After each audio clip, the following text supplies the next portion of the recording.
Sutra Terata yang menakjubkan. Bab 20. Bodhisattva Sada Paributta. Simvasyang Sutra Teratai, episode 1758. Hendaknya tahu kalau sutra ini memberikan manfaat bagi bodhisattva. Bodhisattva Sada Paributta memiliki keyakinan pada makna yang sangat mendalam dari Dharma menakjubkan dan membina diri sesuai ajaran Dharma. Diri sendiri dapat mendalami, meyakini, dan memahaminya, serta membuat orang lain meyakininya pula. Berbuat demi memuliakan dan menyebarkan ajaran Buddha, membabarkan Dharma dan menyebarluaskan ajaran Buddha, demi mengembangkan ajaran Buddha dan meneguhkan ajaran Buddha. Kita juga harus mengetahui bagian ini dan memahaminya dengan sepenuh hati. Bodhisattva Sada Paributta memiliki keyakinan, kepercayaan diri tidak boleh tidak ada. Kita harus memiliki rasa percaya diri. Kita harus meyakini dengan sepenuh hati makna dari Dharma yang luar biasa. Ajaran yang disampaikan oleh Buddha adalah Dharma yang benar dan mendalam. Setiap orang harus memiliki keyakinan yang kuat terhadapnya. Hanya dengan keyakinan, kita baru dapat menerima ajaran Buddha dan mempraktikannya sesuai dengan Dharma. Jika kita tidak percaya, maka kita tidak akan sungguh-sungguh menjalankan ajaran tersebut. Oleh karena itu, untuk menjalankan praktik yang sejati, kita harus memiliki keyakinan yang mendalam terhadap ajaran Buddha. Jika kita dapat memiliki keyakinan yang kuat, maka diri sendiri dapat mendalami, meyakini, dan memahaminya, dan membuat orang lain percaya dan memahami. Jika kita sendiri bersedia mendalaminya, barulah kita bisa benar-benar merasakan dan memahami ajaran Buddha. Kita harus mendalami ajaran tersebut agar dapat memahaminya dengan baik. Oleh karena itu, kita, diri sendiri dapat mendalami, meyakini, dan memahaminya. Barulah kita bisa membuat orang lain percaya dan memahami. Jika kita tidak memiliki pemahaman yang mendalam dan hanya mengetahui setengah-setengah, bagaimana kita bisa membuat orang memiliki keyakinan yang teguh? Karena Dharma Buddha adalah kebijaksanaan agung dunia. Jika kita tidak percaya, kita tidak akan bisa menerapkan kebijaksanaan ini dalam kehidupan sehari-hari kita. Tanpa kebijaksanaan, kita tidak memiliki keyakinan. Jika kita tidak memiliki keyakinan, kita tidak dapat menerapkannya dalam kehidupan.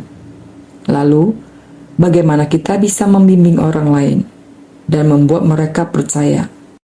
Segala sesuatu harus dimulai dari keyakinan yang mendalam dan pemahaman yang menyeluruh dari diri sendiri.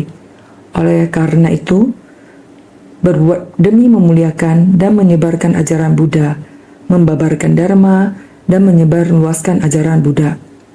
Ini adalah tekad yang teguh, terus menjunjung tinggi ajaran Buddha, dan juga harus memiliki keyakinan terhadap Dharma. Jika kita sendiri tidak percaya, bagaimana kita menyebarkan Dharma Buddha? Prinsip ini berlaku dalam semua hal. Kita harus memahami bahwa keyakinan dalam Dharma Buddha sangatlah penting. Buddha adalah sosok yang tercerahkan, dan Dharma adalah kebenaran sejati di alam semesta. Kita harus sadar dan memiliki keyakinan yang mendalam. Barulah kita dapat memahami kebenaran sejati dari alam semesta ini. Betapa pentingnya hal ini. Setiap praktisi, setiap orang yang berjalan menuju jalan kebijaksanaan dan pencerahan harus memiliki keyakinan yang mendalam. Oleh karenanya, harus bersungguh hati. Kita sendiri tersadarkan. Kita sendiri saja yang memahami. Apalagi yang bisa membantu dunia. Yang dibutuhkan, kita memahami. Kita masih harus membawa orang-orang memahami. Jadi harus demi mengembangkan ajaran Buddha, mendorong agar ajaran benar Dharma Buddha bisa masuk ke dunia, masuk ke orang banyak. Jadi, meneguhkan ajaran Buddha, ini barulah kita dengan Dharma Buddha yang mendalam masuk ke dunia, menyelamatkan dan menuntun para makhluk, mensucikan hati manusia. Ini adalah penting, hal yang penting. Kita selama ini diceci, kita sendiri senantiasa harus menghayati tujuan utama Buddha datang ke dunia. Juga adalah demi mengajar dan membimbing para makhluk. Ajaran jalan Bodhisattva adalah masuk ke tengah orang banyak. Ini adalah tujuan utama Buddha datang ke dunia.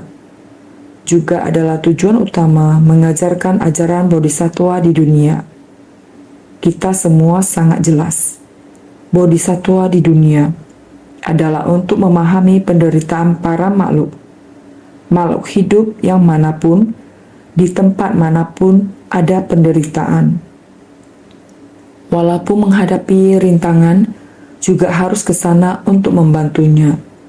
Sekarang, tahun 2019, berbicara tentang hal itu. 23 tahun lalu, tahun 1996, Qinghai ada di dataran tinggi, sekitar 4-5 ribu meter tingginya. Biasanya orang hidup di dataran, tempat itu begitu tinggi, oksigennya tipis. Orang yang tidak pernah ke sana sebenarnya tidak bisa beradaptasi. Tetapi, karena tempat itu dipenuhi oleh es dan salju yang tebal, dan juga orang-orang sudah kehabisan makanan, ternak mati kelaparan, mati kedinginan, manusia kelaparan. Berita ini, kami di Beijing Insan Ceci setelah menerima berita ini, mulai mengambil tindakan, menyemangati semua orang untuk pergi ke dataran tinggi. Ceci Taiwan segera mengirimkan beberapa orang, berumah tangga yang telah bertekad, 3 atau 4 orang, termasuk Kuang Ting Rong dan beberapa yang lain. Tim mereka dipimpin oleh Wakil Presiden Wang Ceci. Mereka berangkat ke sana untuk pertama kalinya. Udaranya tipis dan mobil berjalan semakin tinggi, sangat berbahaya. Salju juga licin, gunung juga tinggi. Supaya mobil sampai ke atas, ketika bertemu salju besar, mereka akan menggunakan rantai. Roda mobil harus dipakaikan rantai. Mereka naik gunung dengan keadaan seperti ini. Jalannya berbahaya. Perjalanan sulit ditempuh. Orang-orang tidak mudah beradaptasi dengan dataran tinggi. Makin dekat ke dataran tinggi, sangat sulit atau susah. Kenapa? Karena di sana, orang yang mendapat bencana sangat membutuhkan bantuan. Jadi, oleh karena itu, tidak peduli dengan kesulitannya. Mereka tetap pergi. Di tempat itu, jika ada orang yang tidak dapat beradaptasi, akan merasa saya pusing, saya tidak bisa melakukan ini. Tetapi ada orang yang tidak merasakan apapun.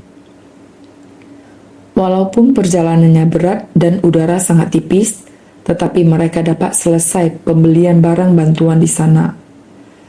Barang yang kita bawa ke sana, apakah itu selimut, bekal, makanan, begitu susah payah, dinaikkan atau diangkut dengan sekuat tenaga.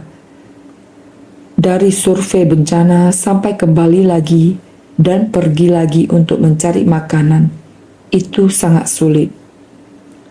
Relawan memberikan mereka makanan dan juga memberikan mereka uang 500 yuan. Bakti sosial penyerahan bantuan berlangsung beberapa hari.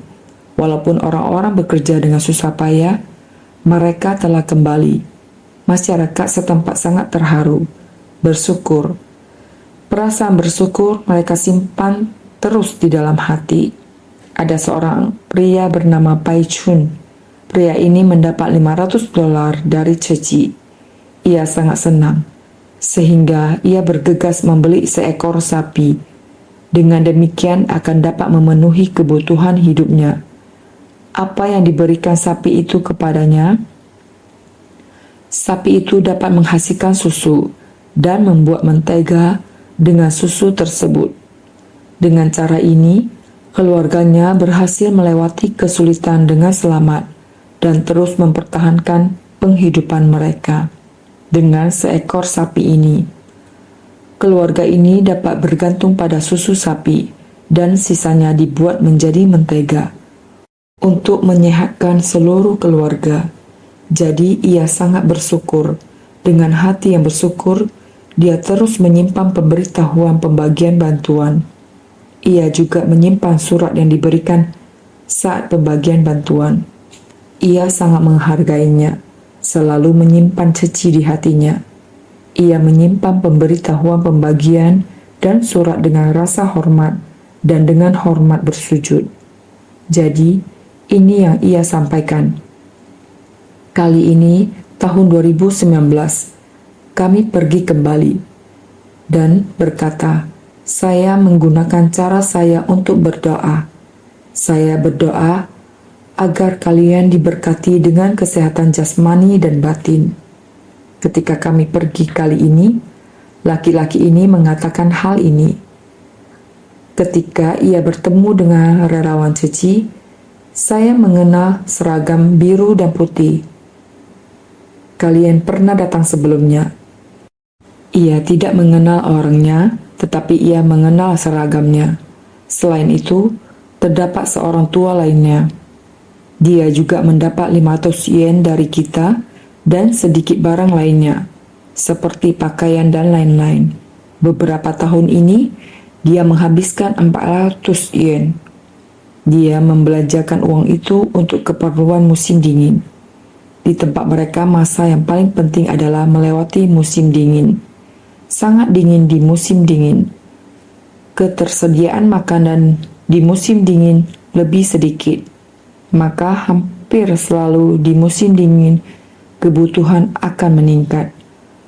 500 yen di saat itu, dia hanya akan menghabiskan sampai 400 yen. 100 yen akan terus disimpan. Harus disimpan dengan baik. Tidak tega menghabiskan 100 yen ini. Ini namanya bersyukur. Menyisakan 100 yen ini sebagai kenang-kenangan. Sebagai perasaan bersyukur, namun setelah beberapa tahun, dengan segala ketidakrelaan, mengapa tidak rela? Tidak bisa lagi tidak menggunakan 100 yen ini. Maka terhadap 100 yen ini, dengan enggan dihabiskan 50 yen untuk mempertahankan kehidupannya. 50 yen lainnya, kata dia, sampai mati pun tidak akan menghabiskannya. Biar mati kelaparan pun, tidak akan dipakai. Karena rasa syukur terus dipelihara, setiap hari dibawa serta di badannya, seperti jimat pelindung. Selalu mengenang sebagian dari 500 yen, yaitu 50 yen. Ini benar-benar punya rasa bersyukur. Bagi dirinya ini adalah yang terpenting. Maka 50 yen ini terus dibawa di badan.